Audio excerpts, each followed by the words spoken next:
Selamat malam. Pemilihan Gubernur DKI Jakarta berlangsung 2 putaran. Sayangnya tensi politik identitas yang berbau ras dan agama belum juga mereda. Terlebih kasus penodaan agama yang mengganjal calon gubernur petahana Basuki Cahayapurnama atau Ahok masih terus bergulir. Beban politik kasus penodaan agama ini pun tergambar dalam sejumlah survei yang menempatkan elektabilitas petahana telah dilewati oleh lawan. Pencapaian yang dinilai banyak kalangan terbilang unik mengingat tingkat kepuasan warga ibu kota terhadap pemerintahan yang dipimpin Ahok terbilang tinggi. Bagaimana kubu petahana menanggapi realitas politik ini? Adakah siasat yang mumpuni menghadapi imbas elektoral dari kasus penodaan agama yang menjerat Ahok? Itulah ulasan kami malam ini. Bersama saya Alvito Dinova Ginting. Anda menyaksikan AFD Now.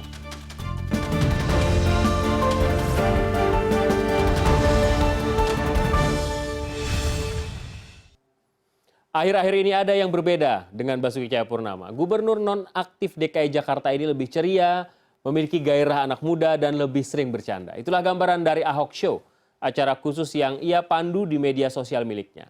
Isinya tak hanya program saja, tapi ada juga permainan, kelakar, hingga gestur lucu dari seorang Ahok. Setelah saya menyaksikannya, maka timbul tanya dan curiga. Mengapa tiba-tiba Pak Ahok menjadi lucu begini, Pak? Enggak lah, itu teman. Enggak lah, aku mau nunjukin bahwa aku juga komedian kok. Komedian ya Pak. Sebentar Pak, berhubung saya orang yang tidak mudah percaya, maka coba kita flashback dulu. Ini contoh Pak Ahok yang terkenal galak dan kerap menggebrak layar media dengan omelannya. Ini dia. Sampai ada pengembang menggugat ini, membatalkan kontribusi tambahan KLB maupun pulau. Sampai ngomong lagi sama saya gitu, ini kota udah berapa puluh tahun berantakan. Saya mau tanya, ini kota udah berapa puluh tahun berantakan. Udahlah, nggak usah tanya lagi. Nggak usah tanya lagi, aku nggak mau bahas itu lagi. Bang Wali, kamu bongkar-bongkar rumah orang salah alamat lagi. Ini ada pengaduan, saya lihat kamu ngaco loh.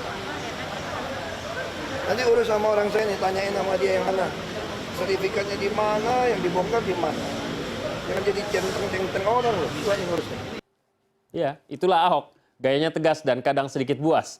Tapi Anda pernah melihat Ahok dimarahi? Ini dia, berdasarkan gambar yang saya lihat sih, baru satu yang berani. Siapa namanya? Namanya Susi Pujiastuti.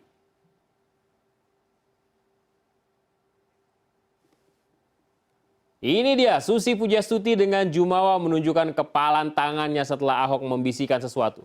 Rupanya Susi hanya bergurau. Apa sebab? Ternyata Ahok sebelumnya membisikkan Susi untuk tidak boleh merokok. Oh begitu. Baik Ahok dan Susi mengaku hanya bercanda. Tapi apa betul Ahok bisa bercanda? Ini pertanyaan yang misterius ini. Apa jadinya jika Ahok berubah jadi penuh canda tawa? Kalau anak muda bilang ini enggak Ahok banget. Tapi rupanya canda tawa Ahok berpeluang mengumpulkan sejumlah simpati. Usia boleh kepala 5, tapi penampilannya melalui Ahok Show lebih mirip anak muda. Tak hanya Ahok saja, wakilnya Jarod Saiful Hidayat juga ikut berpartisipasi. Seperti cuplikan berikut ini, Ahok dan Jarod sedang berkompetisi flip battle. Yang kalah harus mencium tangan lawannya.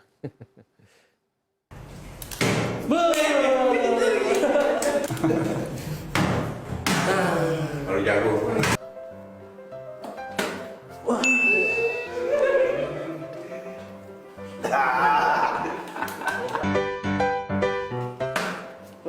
Wih, pinter ini.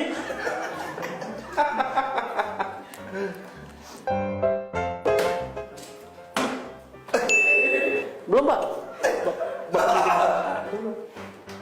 Coba dulu. Kacau itu.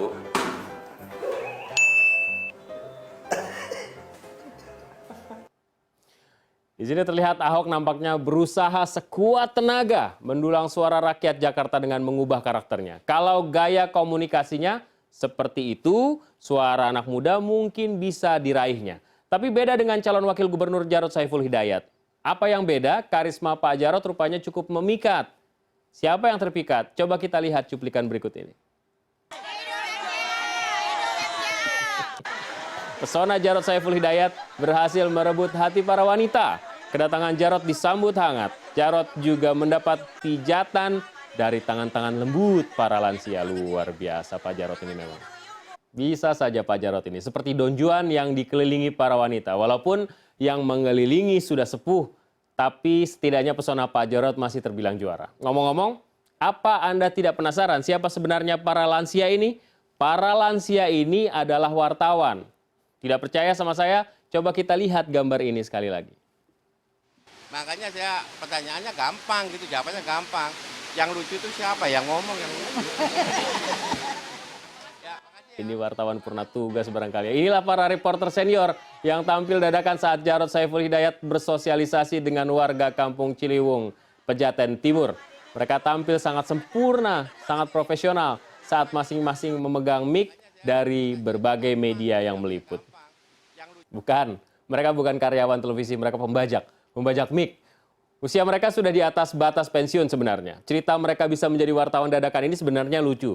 Saat sesi wawancara tiba, para lansia tersebut tidak mau bergeser dari Pak Jarod. Wartawan kebingungan hingga akhirnya Jarod menyarankan para lansia itu saja yang memegang mic para wartawan. Dan para lansia tetap bahagia karena duduk di samping Jarod, sekaligus berkesempatan masuk berita. Sentimen publik terhadap kasus yang mendera Ahok begitu tinggi. Hasil survei pun menunjukkan elektabilitas pasangan Ahok Jarot telah dilewati pesaingnya. Lalu seberapa optimis petahana memenangkan putaran kedua? Nantikan wawancara saya dengan kandidat Gubernur DKI nomor urut 2, Basuki Cahayapurnama, usai jeda.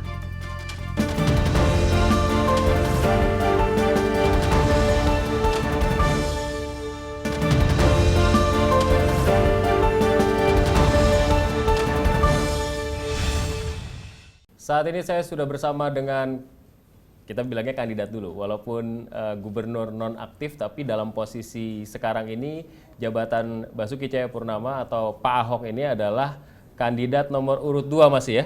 Nggak berubah ya? Nggak. Gimana Pak? Kabarnya Pak? Baik. Sehat? Seperti Ya, musim flu aja. Pak, mari kita bicara di putaran pertama dulu ya. Selamat sekali lagi Pak Ahok masuk putaran kedua dengan perolehan suara paling banyak. Angkanya 43 sekian gitu ya. Gimana Pak? Ya kita syukuri ya, orang Jakarta percaya pada kami yang 43 sekian sampai 44. Ya. Kalau kita lihat setelah peristiwa menurut saya yaitu fitnahan gitu ya, bahwa saya menista agama itu, dari kepuasan 70% lebih, itu yang mau pilih saya kan anjlok. Dari 55% yang mau pilih, tinggal 20% lebih. Malah ada salah satu survei mengatakan saya tinggal di bawah 10%. Lalu mereka mengatakan, kalau lihat kayak begini, ini pasangan Basuki Jarot ini bisa nggak lolos putaran kedua. Ternyata malahan kami memimpin di putaran pertama. Nah ini untuk kita syukuri dapat kepercayaan itu.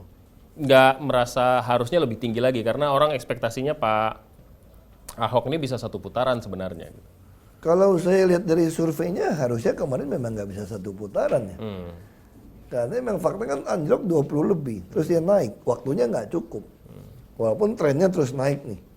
Makanya saya pikir putaran kedua ini menguntungkan kami. Kenapa? Karena trennya kalau naik terus, tentu kita harapkan tanggal 19 sudah bisa mencapai 50-an. Kan dia naik terus ini. Kenapa bisa naik terus? Ya mungkin orang mulai sadar bahwa sidang ini kan kita difitnah.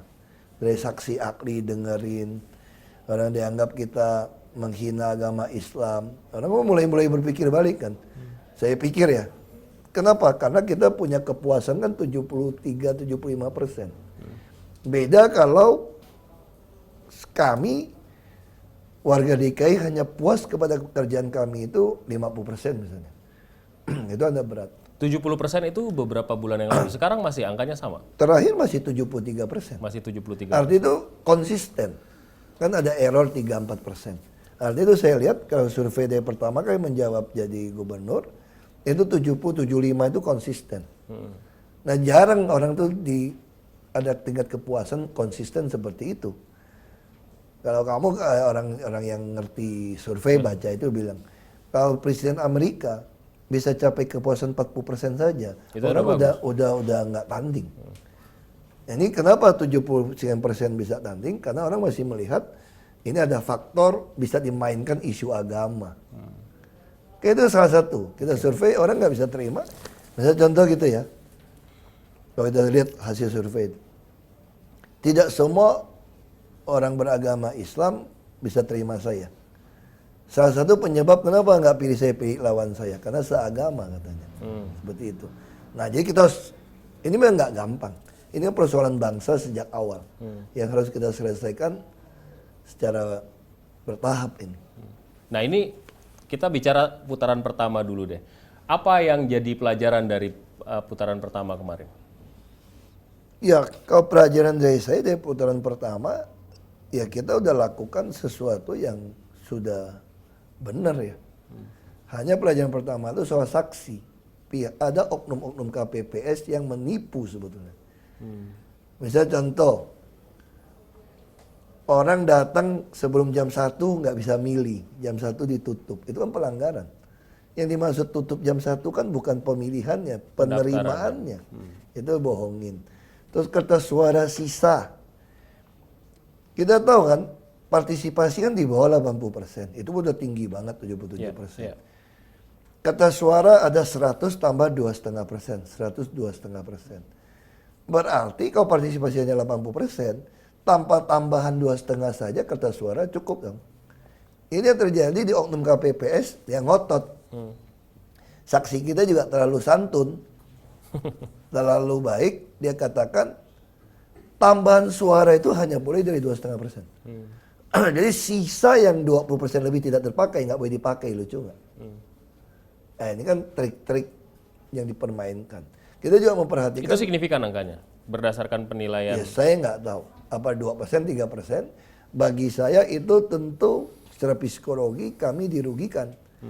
Kalau kamu dapat 43,9, kalau 2% saja suara seperti itu rata-rata kita tanyakan mau pilih kami. Karena dia lapor pada kami. Kalau tambahan itu mungkin kami udah capai 45 atau 46%. Kalau kamu udah nyentuh juara pertama 45 atau 46%, itu secara psikologi Confidence levelnya beda. cukup.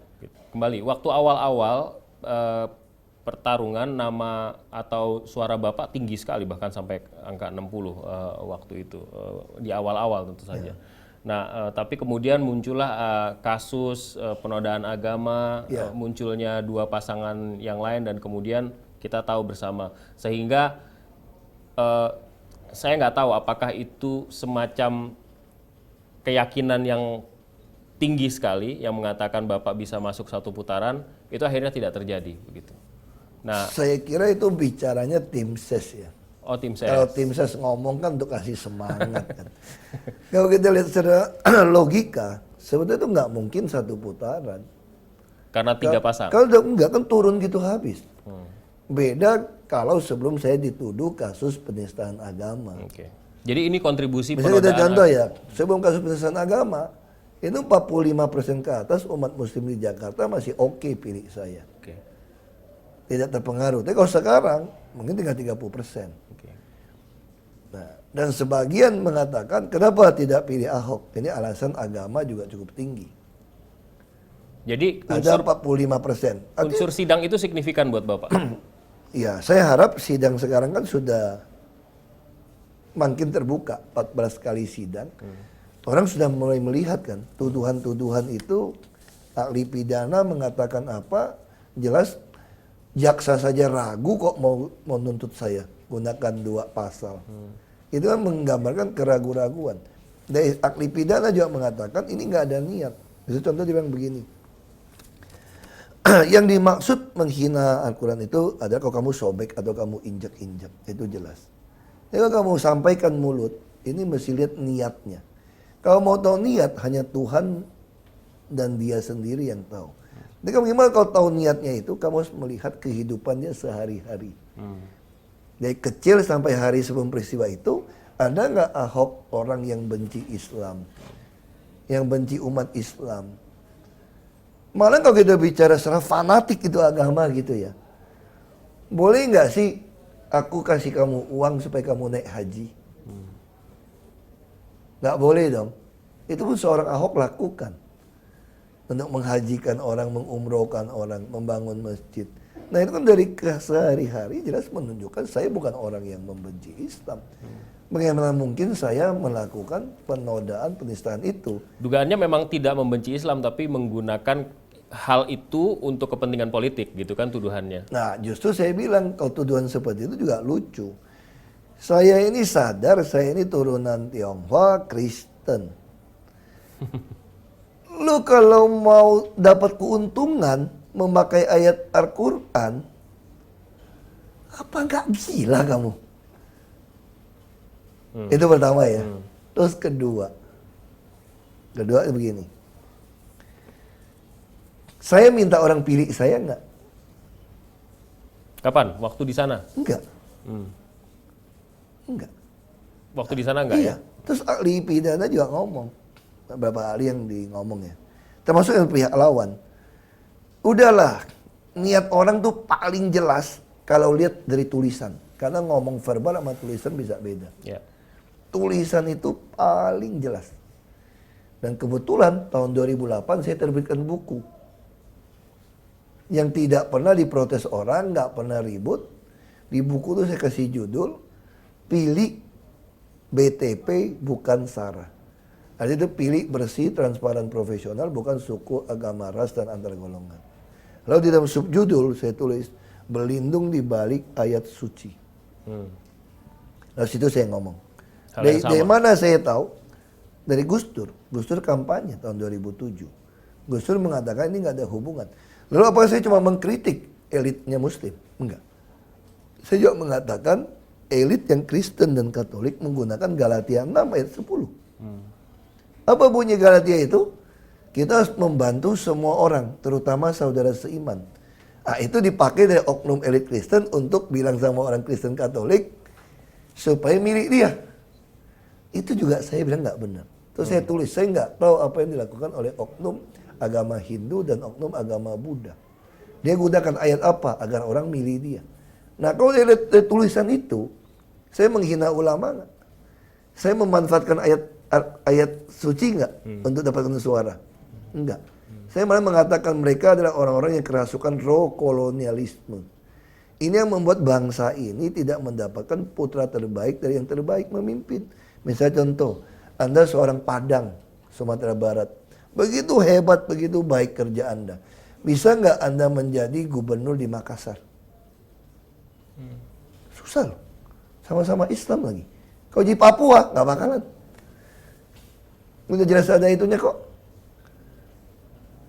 Di Aceh, bisa nggak orang Makassar juga di Aceh? Nggak bisa.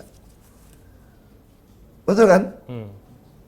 Orang Gorontalo bisa gitu hebat. Mau pindah jadi gubernur di Jakarta. Nggak bisa. Itu yang saya katakan di dalam bab itu. Bangsa ini dirugikan. Misalkan stadion Anda CNN gitu loh. Yang boleh jadi Encore atau yang jadi Pemret hanya harus orang suku A. Lalu semua bawahnya itu masih suku A yang sama, agama yang sama. Apa yang terjadi? Kameramennya jelek, nggak apa-apa, asal sesuku deh, biarin aja deh. Produksi TV Anda kira-kira kacau nggak tuh? Nah itu sederhana aja, sama kayak tadi, kita kan sholat Jumat kan. Saya suka bicara sama ajudan semua. Nah itu masih sholat Jumat nih, tinggal gua aja sini. Ada yang ngawal saya nggak? Nggak ada dong. Untung aja ada satu yang Katolik.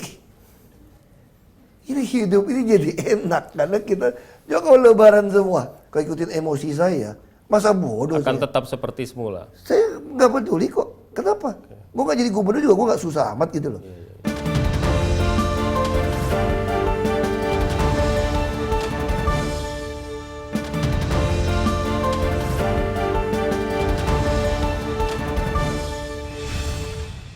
Cerminan pada hasil pilkada putaran pertama. Anda katakan tadi rasanya yang memilih saya kira-kira 30%. Ini bukan rasanya. Saya baca survei orang. Hasil surveinya sekitar Kan survei kan banyak diumumkan di media. Nah, kayak pemilih muslim SMRC, muslim saya yang memilih Basuki hanya sekitar 30%. Ya 33 kan. Artinya apa yang kalaupun itu kalau istilahnya Bapak itu dimodifikasi gitu ya, dikomodifikasi, di engineering gitu ya, tuduhan itu sampai pada akhirnya memunculkan penodaan agama, itu dipercaya oleh umat Islam.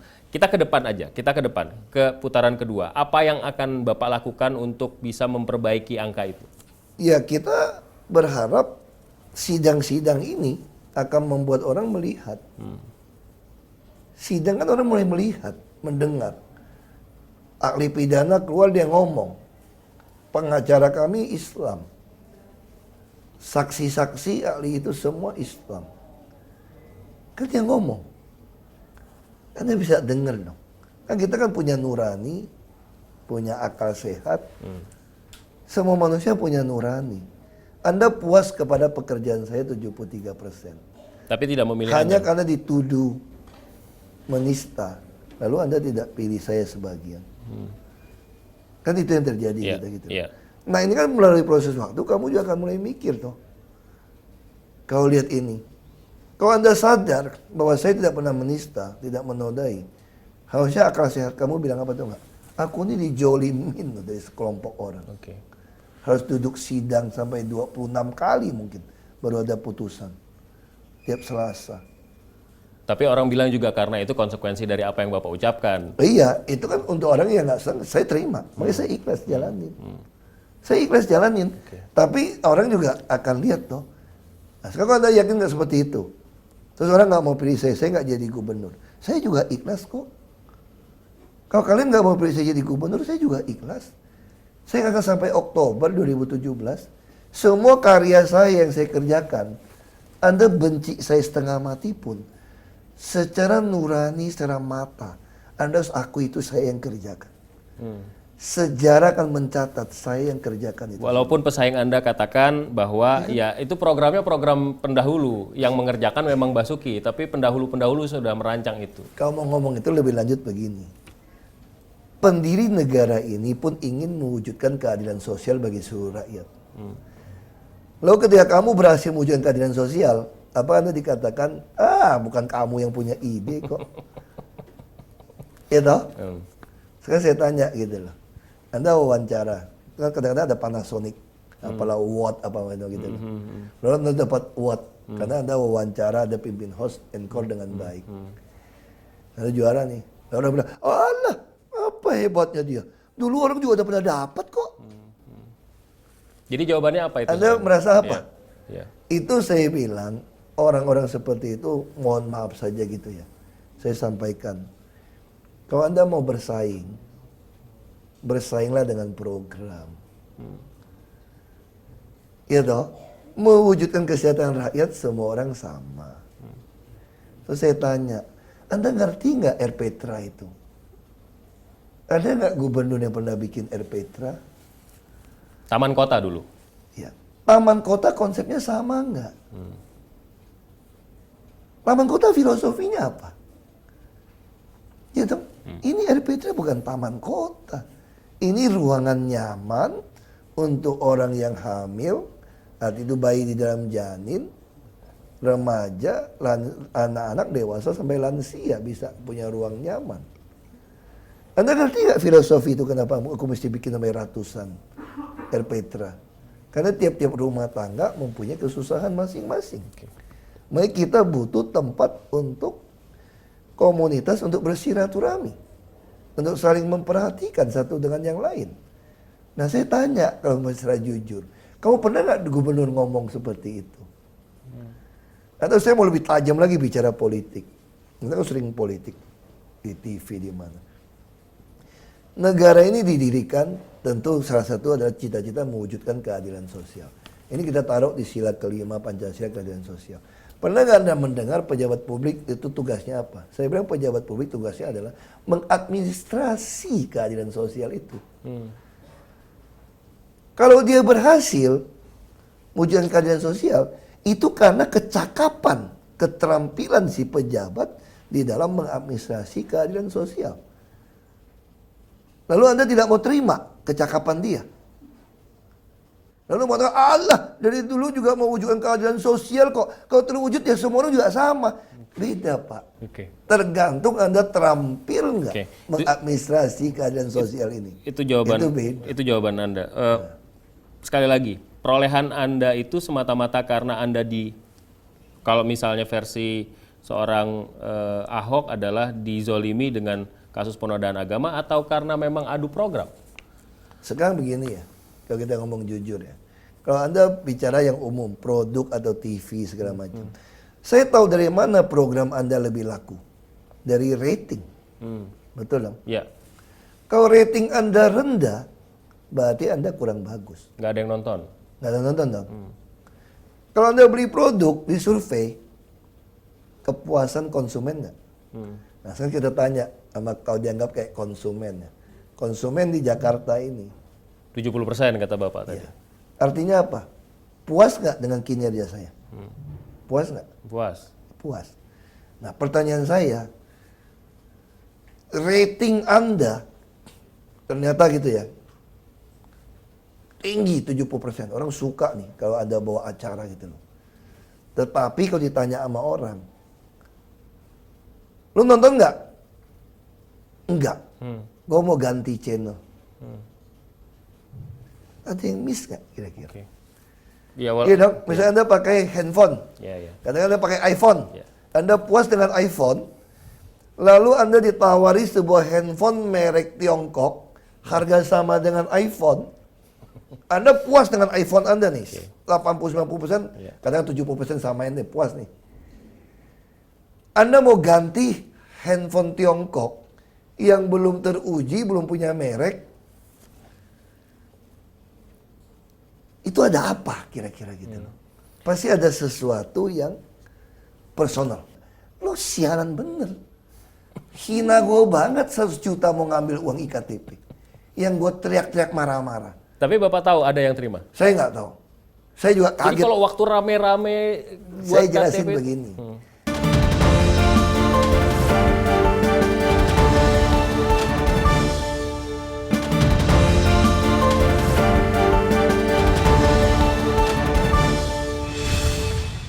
ada beberapa topik yang kuat sebenarnya yang kemudian mungkin membuat pesaing Anda lebih di-prefer orang, misalnya soal penggusuran, soal normalisasi banyak sekali bagian dari wilayah Jakarta. Dua pesaing Pak Ahok sama-sama menolak adanya penggusuran, Ya. baik nomor 1 maupun Sekarang nomor Anda 3. tanya dia baik-baik, dia lakukan penggusuran nggak di sungai? Penggusuran kok. Yang terjadi oknum-oknum tim ses di lapangan ngomongnya beda. Saya temuin kok orang-orang kampung. Sekarang isu penggusuran di frame Ahok ini tukang gusur. Semua kampung yang padat-padat kalau Ahok terpilih lagi akan digusur. Sekarang saya tanya, ada nggak sih kampung yang kugusur? Selain yang tinggal di dalam bantaran sungai, ada satu yang gue gusur, satu kampung gue habisin. Itu namanya Kalijodo. Iya. Gue habisin satu kampung tuh. Tapi itu alasannya apa? Karena ada prostitusi, narkoba, penjudian, campur aduk di dalam.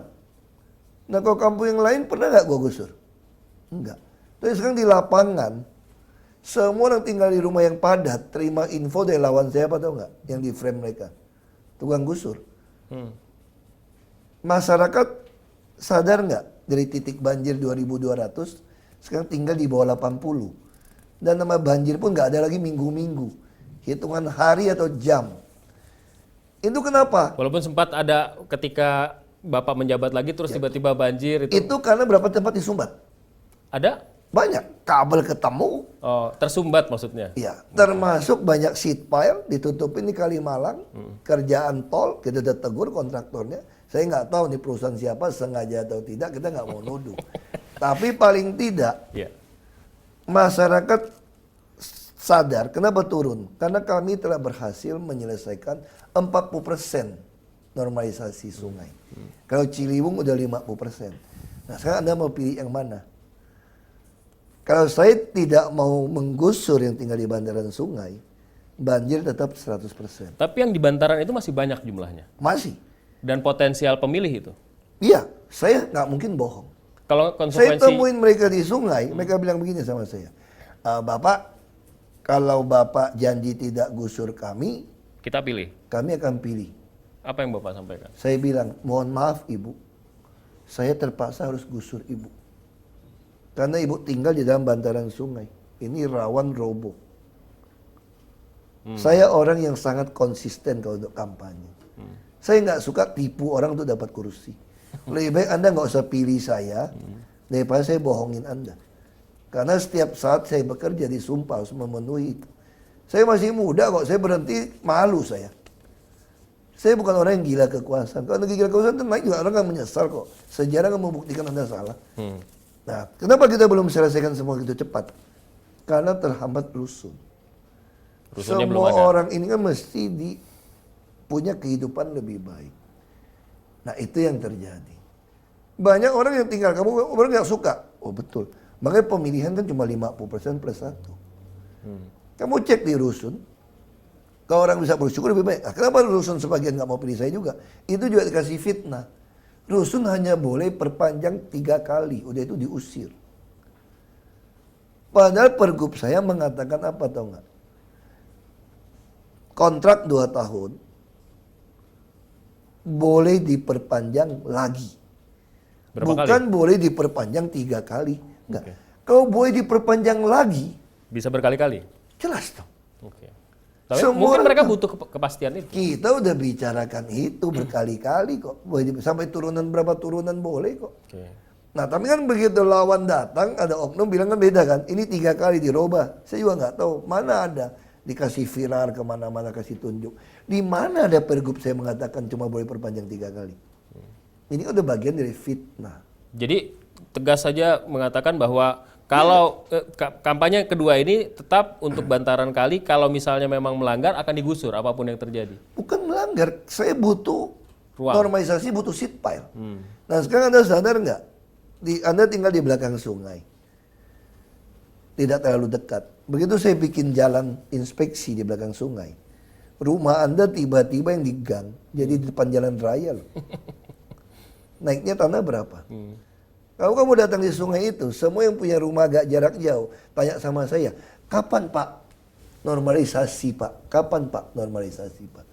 Itu yang saya katakan jadi pejabat publik adalah mengadministrasi keadilan sosial. Dan itu artinya resiko yang akan Anda terima apapun yang terjadi itu yang akan Makanya diambil. sekarang baik lagi kan, Anda mau jadi gubernur, harapan orang apa sih? Kan supaya Ngomong yang Jakarta terbaik, nggak yang terbaik, banjir, supaya jalannya lancar. Nah sekarang sungai yang 60 meter jadi 15 meter. Kalau kamu mau bikin tidak banjir ya balikin dong 60 meter. Masalahnya orang udah tinggal sini 20 tahun, 30 tahun. Pembiaran toh. Nggak ada solusi lain, kampung deret atau apa. Makanya sekarang saya bilang gini, kamu ngajarin saya solusi, panggil profesor semua, solusinya apa? Gimana mau deret? Ini sungai 60 meter. Kamu tinggal di dalam sungai loh. Mau deret apa? Supaya sungai ini dipelihara, Anda harus punya jalan inspeksi loh. Ini Iya, mau deret iya, apa? iya. Kasih tahu saya mau deret apa? Oke. Gak ada pilihan dong. Jadi Anda menyangkal ada solusi selain penggusuran Kamu seperti yang disampaikan tanya oleh aja pesaing calon saya. yang lain dalam debat. Ujung-ujungnya juga berapa tau nggak? Kita juga sama, hanya lebih manusiawi. Kalau Ahok kan kurang manusiawi, lebih kasar, nggak Tapi ada diskusi. ngomong-ngomong soal manusiawi, Pak Ahok kelihatan berbeda loh. Kalau pendapat saya, pandangan saya agak berbeda dari pola komunikasi yang paling utama pola komunikasi. Ada perubahan yang Ya. signifikan. Kenapa? Karena Anda lebih suka kepura-puraan santun. Ini sebenarnya pura-pura. Saya bukan pura-pura. Oke. Anda suka saya santun, saya santun. Saya masih keras, kalau kurang ajar gue maki-maki. Anda mau santun, saya santun ngomong. Anda mau santun, saya santun gitu loh. Tapi saya mesti kasih tahu ada substansi. Ini bukan soal santun pura-pura depan atau enggak gitu. Nah saya harus belajar. Untuk kepentingan lebih besar. Saya mulai sadar sekarang gitu loh. Yang mau saya jadi gubernur kembali putaran pertama ini 43%. Ya, langsung. Itu pemilihan Anda langsung. Sebagian orang mengatakan kalau kamu tidak maki-maki lagi nih, mungkin kamu Kan lebih banyak. bisa dipilih lebih banyak orang. Nah, terus mereka bilang ini, aku nggak peduli. Terus mereka bilang ini, Bapak apa enggak pikirkan nasib kami yang berjuang siang malam, sumbang, bekerja, saya nggak keluar uang nih, orang nyumbang ini. Lo Bapak dengan enteng aja nggak peduli jadi gubernur atau enggak. Kami tahu kok, Bapak nggak jadi gubernur juga hidup enak kok. Bapak sadar nggak, Bapak bisa nolong kami nggak kalau Bapak nggak jadi gubernur? Kenapa Bapak nggak mau berjuang supaya Bapak jadi gubernur? Supaya kami tidak susah, punya gubernur yang bisa dihubungin, yang gampang. Nah itu yang saya membuat saya mikir. Kalau ikutin emosi saya, masa bodoh Akan saya? tetap seperti semula. Saya nggak peduli kok. Kenapa? Gue nggak jadi gubernur juga, gue nggak susah amat gitu loh. Tapi masalahnya kalau saya nggak jadi gubernur, sekarang saya tanya, filantropis yang terkaya di dunia, pernah nggak sumbang sampai puluhan ratusan juta US dollar per tahun untuk bantu anak sekolah? Kasih tahu saya namanya. Bill Gates. Nggak ada. Nggak ada ya? 1 juta aja udah top, 10 juta udah top kok. Lo bisa orang kaya sumbang 1 juta US dollar tuh udah masuk koran loh di dunia. Nah kalau dia punya ratusan juta, dia bantu orang miskin nggak? Oh bantu. Ini uang dia taruh dulu di fund manager atau deposito. Diputar dulu. Jadi nada abadi, bantu orang miskin. Nah sekarang kita lihat di Jakarta. Saya bilang sama orang-orang kaya. Dari luar negeri ketemu.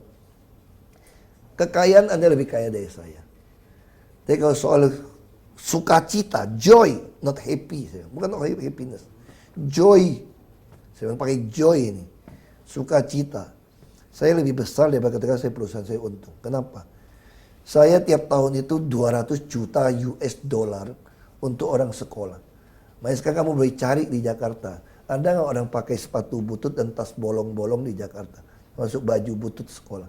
Lu cari, kasih tahu saya. Kalau pesaing Anda katakan ada. Ada banyak daerah kumuh di Jakarta yang tidak tersentuh kesejahteraan. Siapa bilang? Semua rata punya KJP. 2,6 triliun Anda tinggal daftar sampai kuliah dikasih 18 juta. Tapi masih ada putus sekolah. Ya? Masih Putus ada sekolah pasti ada. Orang paling kaya juga bisa putus sekolah. Oke. Bukan Tapi alasan karena tidak. Tapi putus sekolah tren kita sekarang makin turun nggak? Begini langsung grafiknya, dari tebal langsung jadi kecil. Anda baca dong trennya. Jangan palsukan data. Mari kita lihat lah. Saya bilang gunakan nurani masing-masing. Nggak usah bilang bersaing memfitnah orang. Anda bicara nurani masing-masing bicaralah. Kecuali Anda udah begitu benci sama saya. Iya. Beda. Sampai ngancam orang. Kalau pilih kafir tidak disolatin. Itu udah keterlaluan bos. Iya. Saya nggak pernah bayangkan Kemarin Bapak datang ke tempat nenek ajaran hamil. agama mana yang ajarin seperti itu. Di lapangan apa yang terjadi sebenarnya? Katanya itu miskomunikasi ternyata. Enggak, fakta kok. Itu ditempelin semua di dalam kok, dibuka aja ribut, kita punya video. Ada oknum RW yang marah-marah, ditempelin semua. Itu fakta kok.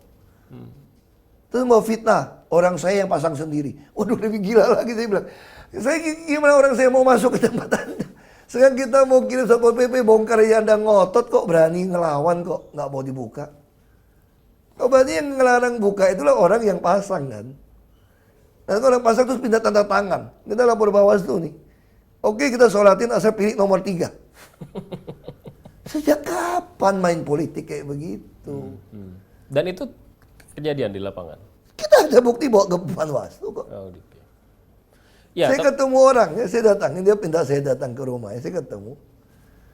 Ya, saya bilang udahlah, kasus ini ditutup aja lah. Kita doakan, kita ampunin aja mereka lah. Mereka kayaknya memanfaatkan betul, tidak mengerti konsep. Ampunin aja saya bilang. Percaya sama saya gini lah. Kekuasaan itu adalah milik Tuhan. Tuhan yang kasih, Tuhan yang ambil. Kalau saya memang ditentukan, didoakan orang banyak untuk jadi gubernur kedua kalinya, kamu mau fitnah saya apapun nggak bisa bendung saya. Saya tetap jadi gubernur.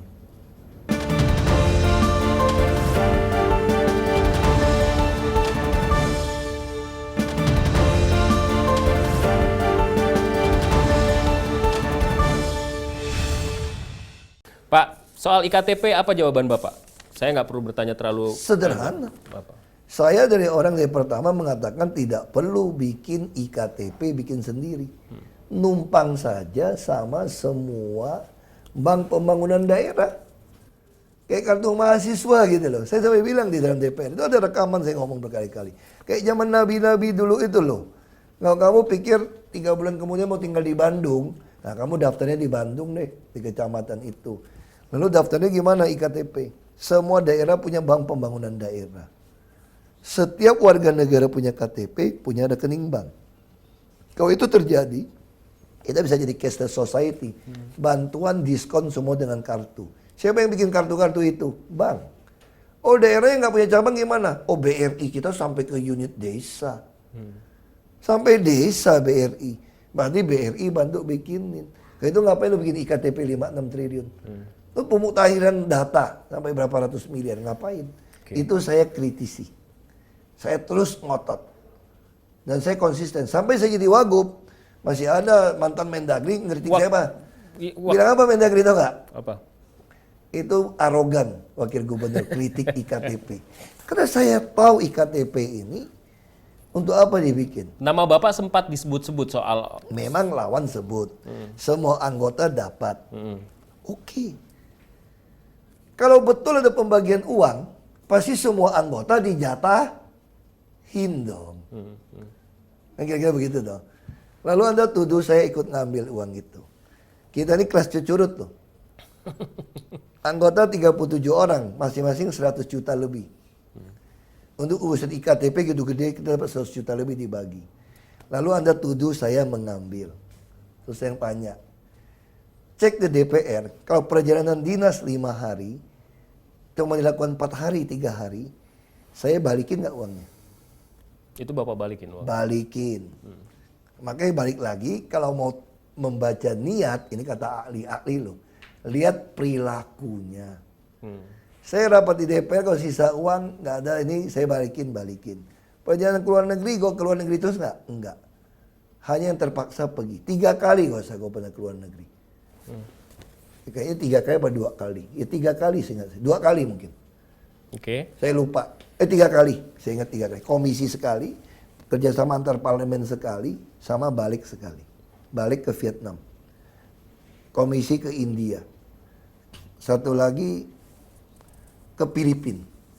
Selebih aku nggak pernah mau pergi. Nggak ada guna saya bilang. Terus semua laporan keuangan paling jelas nggak? Saya paling jelas. Nah, apalagi karakternya. Saya jadi wagub, jadi gubernur. Uang operasional tuh haknya gubernur loh. Nah, saya bikin kwitansi tuh. Ketika saya bantuan orang miskin gitu banyak, karena datanya terlambat, udah tutup buku, saya balikin nggak uang operasional gubernur? Balikin. Berapa duit tau nggak saya balikin? Berapa Pak? 4 miliar. Setahun? Setahun. Kalau nggak kepakai. Nah, saya tanya. Saya boleh nggak ngarang-ngarang bagi-bagi teman itu uang? Lu ngajuin bantuan. Gue bisik-bisik. Kan boleh dong. Kan bantuan dong. Boleh nggak? Boleh dong. Saya lakukan nggak? Enggak. Lu sialan bener. Hina gue banget 100 juta mau ngambil uang IKTP. Yang gue teriak-teriak marah-marah. Tapi Bapak tahu ada yang terima? Saya nggak tahu. Saya juga Jadi kaget. kalau waktu rame-rame buat Saya jelasin KTP begini. Kenapa kawan-kawan DPR tuh nggak suka kasih tahu saya bagian itu? Kalau ngomong yang jujur ya Dewan, lu tanya sama mereka. Siapa Ahok? Saya balikin uang perjalanan orang udah ribut. Oke. Kok sama yang lain beda ya? Terus ke Maroko, ke Spanyol, kerjasama antar parlemen, Indonesia Maroko. Kok bisa jalan-jalan sampai ke Spanyol? Tiket saya udah dibeliin semua. Uang saku Spanyol sama Maroko beda. Ini euro, ini uang Maroko. Saya begitu sampai ke Dubai, dia kasih tahu saya. Kita jalan-jalan ke Spanyol. Saya bilang nggak bisa. Ini kerjasama antar parlemen cuma sampai Maroko. Oh enggak, di Spanyol juga ada sejarahnya Maroko. Kita datang bukan belajar sejarah. Kita belajar kerjasama antar parlemen. Lalu apa yang terjadi di Dubai tau nggak? Waktu serah terima uang. Saya tulis semua di cerita saya. Sangat lengkap sampai detik semua saya tulis. Itu masih ada di website saya. Sampai mereka marah-marah. Ngancam saya begini. Oke, kalau Anda tidak mau ikut ke Spanyol, berarti uang saku Anda semua ke Spanyol itu tidak Anda terima. Gak apa-apa, saya bilang. Tapi, dia bilang, duit Spanyol, tiket hotel yang udah kita bayar atas nama kamu, kita akan potong dari duit kamu yang Maroko. Jadi duit saya tinggal berapa sampai di Dubai itu? Untuk Maroko yang 3-4 hari. Tinggal $100, gila nggak? Jadi kesimpulannya Bapak di ini nih di Tinggal $100 toh? Iya. Nah maksud saya, kalau udah tahu saya gila begitu maksud teman-teman, Diabaikan lu jadi. kalau bagi-bagi duit lu berani kasih tahu gue nggak ada iktp. Gue udah teriak-teriak melawan iktp. Lu tiba-tiba mau nyogok gue cuma 100 juta bos. Lu nggak berani nyogok gue. Iya. Kecuali lu mau nyogok gue 1 T, mungkin lu semua orang ada harganya Nggak gitu. tahu, ya. pada tahu karena Bapak terlalu kritis, jadi angkanya jadi naik miliaran Betul. jadinya. Kalau jadi miliaran, udah keluar nggak nama gue? Belum, sampai sekarang belum ada namanya. Memang nggak ada, gue cuma dikategorikan di ngarang dari satu majalah, kan 37 anggota Ya. menerima masing-masing 100 jutaan. Karena gue anggota ya masuk dong. Nah itu saya tanya sederhana begini. Kalau Anda periksa di DPR, anggota DPR yang jalan-jalan ke Spanyol, ada nggak nama Ahok? Nggak ada. Ada. Oh, ada ternyata. Ada dong, kan tiket gue dibeli. Yang dipotong itu. Dibeli bos. Hotel juga ada hotelnya bos. Ada nama saya. Komplain nggak waktu itu? Ya saya komplain, saya tulis di website. Nggak ada media yang mau wawancara saya. Lalu sialnya lagi nih, gue mesti bayar pakai uang saku gue di Maroko. Tersisa $100. Jadi gue tarik cut pakai uang pribadi gue untuk hidup di Maroko. Nah, kalau Anda keluarkan misalnya gitu ya, misalnya ada penyidik, kenapa diamin semua? Kenapa nggak ada yang mau teriak? Itu pelanggaran kerjasama antar parlemen itu Yang Spanyol mengambil 2 uang mata negara. Itu mencuri uang rakyat. Saya ngomong di website, saya tulis semua. Ada nggak media tertarik? Mungkin pada nggak tahu barangkali. Bukan nggak tahu, semua orang tahu kok, caci maki juga banyak kok. Dari kudu besar juga caci maki kok. Sekarang saya ngomong nih, ada nggak yang mau usut? Ayo dong usut, gue punya lengkap datanya. Oke, nanti kita cek ya. Anda teman-teman. cek tuh, waktu masa saya ke Maroko. Nah kalau Anda cuma cek ke Dewan, saya tanya nih. Ada nggak nama Basuki Cahayapurnama ke Spanyol? Jawabannya- Nyebrang dari Maroko. Ada tiketnya semua. Walaupun manifest tidak ada. Lalu dengan cara itu Anda menuduh semua rombongan yang ke Maroko itu nyebrang ke Spanyol. Nggak pantas bos. Pak, oke kita lanjutkan. Sekarang kita bicara Jadi soal jangan gunakan isu ini untuk pilkada. untuk jatuhin itu. Bapak merasa Saya udah sering difitnah. Makanya saya katakan saya sangat bersyukur suka difitnah. Supaya Anda tahu di Republik ini ada pejabat kayak saya. Oke. Supaya Anda tahu. Itu yang saya suka. Itu yang saya demen. itu nggak capek, Pak? Oh, enggak dong. Menghadapi itu nggak stres. Saya lebih capek jadi pengusaha ketika nggak bisa bantu orang sakit. Makanya kalau sama munafikun gue udah muak. Nggak, artinya orang bisa ngeliat gini, ini Ahok makin kurus gara-gara stres. Aduh. Sekarang Anda bilang saya kurus, berat Anda berapa? Saya tanya, berat Anda berapa? Saya ini kalau menurut dokter overweight, 92 kilo. Overweight. Lu lihat gue kurus kenapa? Lu lihat gue perut gue lebih kempes dong. Gue lebih spek untuk berantem. Wear trend. Gue kasih tahu lu. Pak, Ahok ini wear trend. karena Gue ini wear trend sekarang. banyak waktu untuk Iya, berolahraga. gue kasih tahu gue wear trend. Di putaran kedua, salah satu PR-nya adalah 23% orang yang belum memilih. Lu percaya sama gue lah. Ini orang Jakarta. Mobilitas tinggi.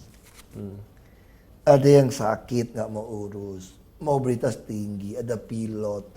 Ada satpam kerja. Jakarta tuh nggak pernah mencapai 77%. 77%-nya sudah bagus, Bro. Itu udah tinggi banget. Jadi lu nggak usah harapin yang orang memang itu kan memang. Nah, misalnya contoh ya. Saya ini ikut politik udah cukup lama. 14 tahun udah. Dari di DPRD bikin partai. Saya tanya nih, yang pilih saya di putaran pertama, itu pun belum tentu pilih saya di putaran kedua. Kenapa? Dia terpaksa harus kerja keluar kota, harus keluar negeri, ada kepentingan. Mungkin ada keluarganya yang, termasuk ada orang juga yang diizinkan yang tua meninggal, sakit. Jadi itu bukan sesuatu. Malahan saya berpikir, Bisa-bisa nih, kalau C6 harus dicocokkan dengan KTP, diperiksa saksi. Jangan-jangan bisa ketangkap orang yang bohong. Datang dari pinggiran luar kota, di pinggiran Jakarta. Hanya nunjukin C6. Makanya saya mau minta saksi diperketat. Ya orang bukan cuma nunjukin C6. Saksi juga nggak boleh duduk jauh-jauh. Sekarang bisa gini ya, saya duduk sini aja, saya nggak bisa baca lu Anda baca apa. Ya. Nggak bisa baca. Ini KPPS nomor 4 dan 5 yang terima di depan. Nunjukin C6. Saksi di ujung sana. Lu tahu nggak nih C6 punya siapa? Kalau dipaksakan harus tunjukin KTP pun, KTP, IKTP semua sama. Kamu bisa lihat nggak KTP-nya sama C6 cocok nggak? Enggak. Makanya sekarang saya bilang saksi harus duduk di depan. Plototin. Kalau ketemu, proses saja udah pidana. Jadi saya akan bilang pidana. Kalau oknum KPPS belain, bikin rusuh aja sekalian, ada polisi kok. Supaya jangan sampai terjadi orang tidak berhak milih. Nah saya pengen tahu putaran kedua, kalau berhak milih itu tuh berapa. Yang asli C6 dengan KTP berapa orang. Kita mau tahu. Apalagi sekarang ada Tamasya Al-Maida loh. Minta semua orang datang untuk nongkrongin semua TPS. Ada satu ormas yang lebih kasar lagi, suruh bawa golok, bawa apapun. Saya lihat kok viral. Asli dia ngomong. Maunya apa? Makanya saya bilang, ini ngadu program atau mau ngadu apa? Maunya apa? Oke. Itu kita mesti duduk dulu baik-baik gitu loh. Optimis Pak, putaran kedua? Bagi saya sederhana. Saya sudah berterima kasih sama orang Jakarta. Selama saya jadi gubernur, Anda mengakui saya 73%. Anda puas dengan kerjaan saya. Soal Anda tidak mau pilih saya, itu hak Anda. Dan saya masih punya hak sampai Oktober 2017 ini. Dan saya akan tunjukkan pada Anda, saya gubernur yang tidak mengecewakan Anda.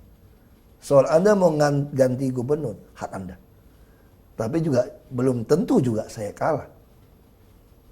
Mari kita tunggu 19 April. Baik. Ya kita tunggu dong sama-sama. Itu yang penting. Terakhir barangkali Pak pertanyaan soal hasil survei sekarang-sekarang ini yang menunjukkan Bapak tidak di posisi teratas. Ya, Gimana? ya nggak apa-apa. Kan saya kan merangkak naik dari orang yang udah jatuh kok. Kan tadi juga saya dikatakan tidak lolos putaran pertama. Ini bersyukur lolos putaran pertama, 43. Kan saya merangkak naik. Tidak teratas, saya sudah mencapai terus naik loh. Kan tanggal 19 masih 1 bulan lebih. Masih ada cukup Siapa tahu merangkaknya pas nyaris kalah juga lumayan, 50, berapa juga. Yang penting menang. Oke. Ya, nyaris kalah nggak apa-apa kok. Percaya sama saya ginilah. Kekuasaan itu adalah milik Tuhan. Tuhan yang kasih, Tuhan yang ambil. Kalau saya memang ditentukan, didoakan orang banyak untuk jadi gubernur kedua kalinya, kamu mau fitnah saya apapun nggak bisa bendung saya. Saya tetap jadi gubernur. Itu yang saya yakinin dari dulu. Kenapa saya takut? Terus kalau saya berpikir, kalau Tuhan nggak mau kasih saya jadi gubernur, emangnya gue bisa lawan Tuhan? Kamu ngapain? Jungkir balik? Gak juga, sama. Dengan optimisme itu kita akhiri perbincangan ini. Terima kasih Pak sekali lagi Sama-sama. atas waktunya. Sukses untuk Bapak di putaran Makasih. kedua. Apapun hasilnya mudah-mudahan yang terbaik yang terpilih. Amin. Demikian perbincangan saya dengan Gubernur nonaktif yang menjadi kandidat Gubernur DKI Jakarta Basuki Cahayapurnama. Banyak yang memuji tapi juga banyak yang memaki. Itulah situasi yang kini dihadapi kandidat petahana DKI. Sebuah anomali politik yang menggambarkan bagaimana kinerja kepemimpinan di DKI Jakarta tidak berkorelasi erat dengan tingkat keterpilihan.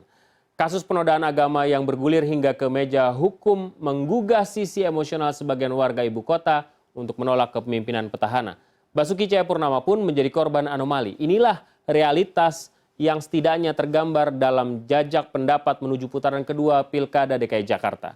Namun sebagaimana narasi anomali, tren keterpilihan tak selamanya bersifat stabil.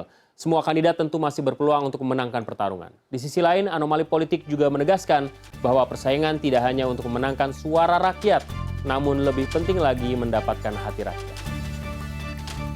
Demikian AFD Now malam ini. Saya Alvito Dinova Gintings. Sampai jumpa.